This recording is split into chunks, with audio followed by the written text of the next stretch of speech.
Brazil এবং আর্জেন্টিনার running দুই ম্যাচ নিয়ে আলোচনা করতে আমাদের সাথে যুক্ত হয়েছেন ফুটবল অ্যানালিস্ট আহমেদ শাইক।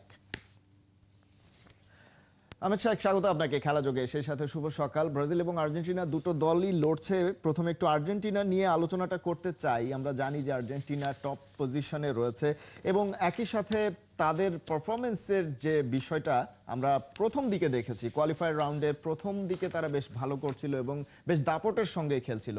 স্পেশালি কাতার বিশ্বকাপ জয়ের যে উন্মাদনাটা সেটা তারা ধরে রেখেছিল। কিন্তু রিসেন্টলি আমরা যদি দেখি, তারা কলম্বিয়ার সাথে হেরেছে, ভেনেজুয়েলার সাথে ড্র করলো, আবার লাস্ট ম্যাচটাতে প্যারাগুয়ের মাঠে গিয়ে হেরে আসলো। একটু ছন্দপতন হয়েছে, কারণটা আসলে কি মনে করছেন?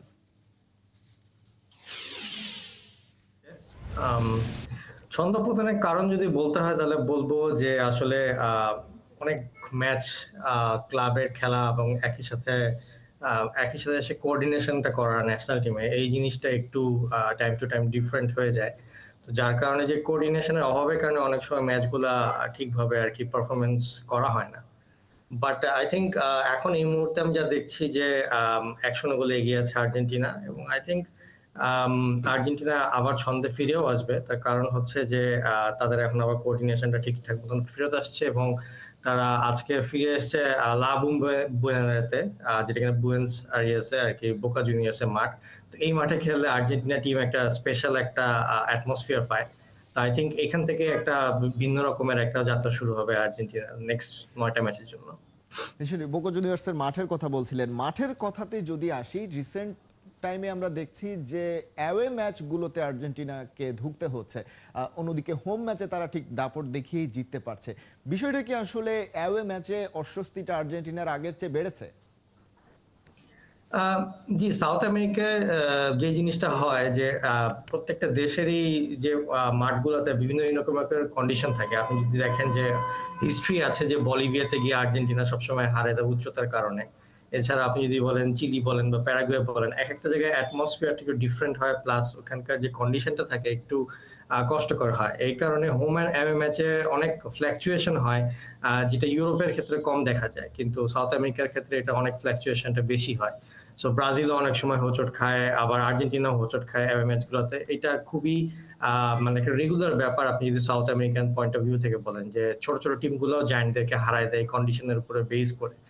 সো আই থিঙ্ক এতদিন যদিও অ্যাওয়ে ম্যাচ ছিল, কিন্তু এখন আর্জেন্টিনার সামনে হচ্ছে হোম ম্যাচের সংখ্যা বেশি, এবং সেখানে আবার বেশ কিছু ইম্পর্টেন্ট ম্যাচ আছে। এরপরে হচ্ছে উরুগুয়ের সাথে খেলা আছে, এরপর ব্রাজিলের সাথে খেলা আছে। তো আই থিঙ্ক আর্জেন্টিনা একটা big team, big match team, এবং তারা বিগ ম্যাচগুলোতে বেশ ভালো করে পারফর্ম করে এবং ধারাবাহিকভাবে পারফর্ম করে অ্যাজ ওয়ার্ল্ড কাপ চ্যাম্পিয়ন্স। এবং আমি আমি যেটা বিশ্বাস করি যে সামনের ম্যাচগুলো আজকে থেকে শুরু করে সামনের ম্যাচগুলো মার্চে যেগুলো হবে, সেগুলোতে আর্জেন্টিনা ইনশাল্লাহ জয়লাভ করবে।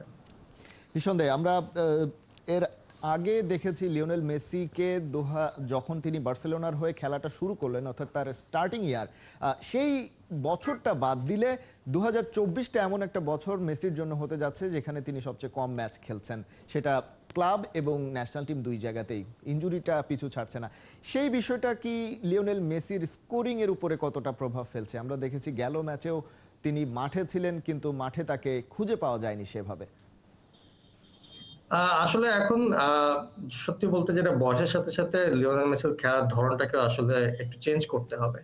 আর এখন যদি Lionel Messi as a whole Argentina team তাদের জেতার দিকে আর কি বেশি কনসেন্ট্রেট করে, তাহলে এখন মেসি যে স্পেশাল যে মুভমেন্ট গুলো আছে, যে স্পেশাল যে টাচ বা পাসিং বা ইন্টেলিজেন্সটা আছে, সেটাকে ইউজ করতে হবে রাদার দেন দি গোল স্কোরিং। সো এখন ধরেন যে হুলিয়ান আলভারেজ আছে, তারপর লাউটারো মার্টিনেজ আছে। তো এরকম প্লেয়ার গুলো যারা কিনা মোর স্কোরিং ক্যাপাবিলিটি, তাদেরকে দিয়ে স্কোর করাতে হবে। ওয়ারেজ যে ডিফেন্স যেটা পাসিং, যেটা আমরা বলি যে একবার এক পাস দিয়ে ডিফেন্স ভেঙে দেওয়া, মেসির ওই জায়গাটাতে আই থিঙ্ক বেশি কনসেন্ট্রেট করা উচিত যদি as a whole Argentina team জিততে চায়। সো ওইভাবে যদি আপনি ইম্প্যাক্টটা দেখেন, সেক্ষেত্রে হয়তো আপনি মোর অ্যান্ড মোর মেসিকে দেখবেন অ্যাসিস্টের দিকে মুভ করা রাদার দেন স্কোরিং। কারণ সে এখন নাম্বার 10 বা আর একটু নিচে নেমে খেলছে, যেটাকে পুরো ম্যাচটাকে সে কন্ট্রোল করছে, রাদার দেন আগে যেটা ছিল যে সে নিজেই আর কি লিডারশিপ নিয়ে বক্সের মধ্যে ঢুকে যেত, 5-6 জনকে কাটা যেত। ফিজিক্যাল এবিলিটির কারণে হয়তো 5-6 জনকে কাটানোর মতন অবস্থা এখন নেই, বাট 1-2 জনকে কাটায় যে একটা ডিফেন্স চেরা পাস দেওয়া হুলিয়ান আলভারেজ বা লাউটারো মার্টিনেজকে, ওই জিনিসটা আই থিঙ্ক মোর এফেক্টিভ হবে going forward in 2026 world cup. নিঃসন্দেহে সেই জায়গায় মেসির কাছ থেকে সেই ধরনের পারফরমেন্স প্রত্যাশা করা হয়, কিন্তু আমরা দেখেছি যে তার উপরে নির্ভরশীল একটা দল যত বেশি হয়ে ওঠে তারাই আসলে সবচেয়ে বেশি ধুঁকতে থাকে। আমরা যদি ইন্টার মায়ামির কথা বলি, যে ম্যাচটাতে মেসি খেলেন না, সেটাতে তাদের খেলার ধরন একরকম হয়, তারা খুব বেশি যে দাপট দেখাতে পারে ব্যাপারটা তেমন নয়, এবং মায়ামিকে আসলে খুব বড় দল বলাও আর সমীচীন হবে না, এরকমটাই অনেকের মত। অন্যদিকে আর্জেন্টিনার ক্ষেত্রে লিওনেল মেসির ইফেক্টটা আসলে কতটা, যদি দুইটা জায়গায় তুলনা করি, ক্লাব এবং ন্যাশনাল টিম, মেসি ইফেক্ট আসলে কতটা কার্যকর? আসলে আর্জেন্টিনা আর মিয়ামি দুইটার ক্ষেত্রে মেসির এফেক্টটা ডিফারেন্ট। আর্জেন্টিনার ক্ষেত্রে হচ্ছে যে ওরা পুরো গেম প্ল্যানটা সাজায় মেসিকে কানেক্ট করে, বাট মেসির আশেপাশে মেসিকে সাপোর্ট করার জন্য ওই ক্যাপাবিলিটি প্লেয়ার থাকে যারা কিনা বিভিন্ন লিগে বিভিন্ন দেশে টপ মোস্ট লেভেলে টপ মোস্ট কম্পিটিশনে খেলে গোল করে তাদের টিমকে জিতিয়ে নিয়ে যাচ্ছে। আর্জেন্টিনায় এসে তারা জিনিসটা খেলে যে মেসিকে সেন্টার করে তারা জিনিসটা আর কি পুরো খেলাটাকে কন্ট্রোল করতে চায়। তো সেই ক্ষেত্রে যে জিনিসটা হয় যে মেসি সাপোর্টও পায়, আবার মেসিকে সাপোর্ট দেওয়া হয়, যার ফলে একটা পজিটিভ একটা আউটকাম বের হয়। ইন্টার মিয়ামির ক্ষেত্রে ব্যাপারটা হচ্ছে যে মেসি থাকলেও ওখানে ব্যাপারটা হচ্ছে ইন্টার মিয়ামি প্লেয়াররা তারা দেখে যে একটা ওয়ার্ল্ড ক্লাস প্লেয়ারের সাথে খেলছে, তো অনেক সময় অনেক হাই লেভেলের একটা প্লেয়ারের সাথে খেললে যে জিনিসটা হয় যে আপনি বল পেলে শুধু ওই প্লেয়ারটাকে পাস দিবেন যে সে যাতে খেলাটাকে কন্ট্রোল করে এবং সে যেন খেলাটা খেলে দেয়। তো যার কারণে হয় কি, যখন মেসি থাকে না তখন একটা শূন্যতা তৈরি হয় বা একটা মাইন্ড ব্লকিং তৈরি হয় যে এখন কাকে পাস দিব যে কিনা ম্যাচটা ঘুরে ফেলবে। তো সেটাতে তাদের অভ্যস্ত থাকে না, তো যার কারণে আপনি দুই রকমের ক্যারেক্টারিস্টিক্স দেখতে পান যখন কিনা আপনি মেসিকে আর্জেন্টিনা দেখেন অথবা ইন্টার মিয়ামিতে দেখেন। তো আই থিঙ্ক আর্জেন্টিনার ক্ষেত্রে খুব একটা বেশি প্রবলেম হবে না, যেহেতু ওই ক্যালিবারের বা ওই কোয়ালিটির কাছাকাছি প্লেয়ার আছে যারা কিনা মেসিকে সাপোর্ট দিতে পারবে। বাট ইন্টার মিয়ামির ক্ষেত্রে এটা বেশ বড় রকমের একটা সমস্যা অলওয়েজ দেখা দিবে। নিঃসন্দেহে আমরা আরেক দিকে একটু যেতে চাই। আমরা জানি যে ব্রাজিলের ম্যাচটাও চলছে এবং উরুগুয়ের বিপক্ষে গেল ওয়ার্ল্ড কাপ কোয়ালিফায়ার ম্যাচটাই ব্রাজিল জিততে পারেনি, হেরে গিয়েছিল। এবং রিসেন্টলি আমরা দেখেছি যে ব্রাজিলের পারফরমেন্সটাও ঠিক ওইভাবে গড়ে ওঠা যাচ্ছে না, সেটা তাদের ফুটবলাররাও বুঝতে পারছেন এবং তারা যুক্তি দেখাচ্ছেন যে ডরিবেল জুনিয়র কেবল দায়িত্ব নিয়েছেন, সবকিছু গুছিয়ে উঠতে তাদের কিছুটা সময় লাগবে। ব্রাজিলের এই মুহূর্তের ক্রাইসিসের চিত্রটা আসলে কি? আহ, ব্রাজিলের ক্রাইসিসের চিত্র আর বাংলাদেশের ক্রাইসিসের চিত্র সেম, যে কোনো আউট এন্ড আউট স্ট্রাইকার নেই যে কিনা গোলটা স্কোর করতে পারবে। আপনি যদি এখন ওদের ফরওয়ার্ড লাইনটা দেখেন, সেখানে রাফিনিয়া খেলছে, ভিনিসিয়াস জুনিয়র খেলছে বা রড্রিগো খেলছে বা যেই খেলছে না কেন, সবাই মোরলেস উইঙ্গার স্ট্রাইকার, যারা কিনা উইং থেকে খুব স্পেস নিয়ে এবং পুরো স্পিডে গিয়ে জিনিসটা ফিনিশ করে আসে। কিন্তু একটা স্ট্রাইকার বলতে আপনি যে জিনিসটা বুঝেন সেই জিনিসটা কিন্তু পাওয়া যাচ্ছে না। যেরকম ধরেন যে আগেকার দিনে ব্রাজিলে যেটা দেখা যেত যে আইদের রোনালদো ছিল বা রোমারিও ছিল, বেবেতো ছিল বা আদ্রিয়ানো ছিল, তাদের মতন player out and out striker ছিল যারা কিনা টিমটাকে গোল স্কোরিং একটা অপরচুনিটি দিত এবং গোল স্কোর করতো যে কোনো জায়গা থেকে। তো এখন এই মুহূর্তে রিচার্লিসন ছিল যে কিনা স্ট্রাইকার হিসেবে কাজ করতো, বাট সেও কিন্তু আউট এন্ড আউট স্ট্রাইকার না, সে হচ্ছে উইঙ্গার স্ট্রাইকার হিসেবে কাজ করতো, বাট এখন মোরালে সে স্ট্রাইকারের পর্যায়ে চলে গিয়েছে।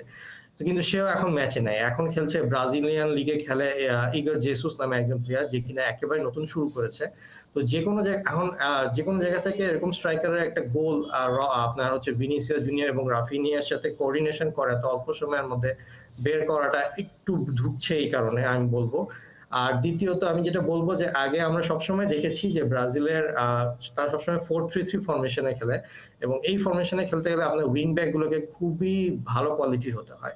আমরা এর আগে দেখেছি মার্সেলো বলেন বা হচ্ছে আপনি আগেকার দিনে রাইট ব্যাকে কাফু বলেন বা যেরকম টাইপেরই আমরা ব্রাজিলে দেখেছি আর কি, উইং ব্যাক গুলো খুবই স্ট্রং এবং বেস্ট কোয়ালিটির হতো। কিন্তু এখন ব্রাজিলের উইং ব্যাক গুলো সেরকম টপ কোয়ালিটির এখনো খুঁজে পাওয়া যায়নি এবং যারা ছিল তারা অলরেডি রিটায়ার করেছে। তো যার কারণে একটা প্রবলেমে পড়তে হচ্ছে এখন ব্রাজিলিয়ানদেরকে।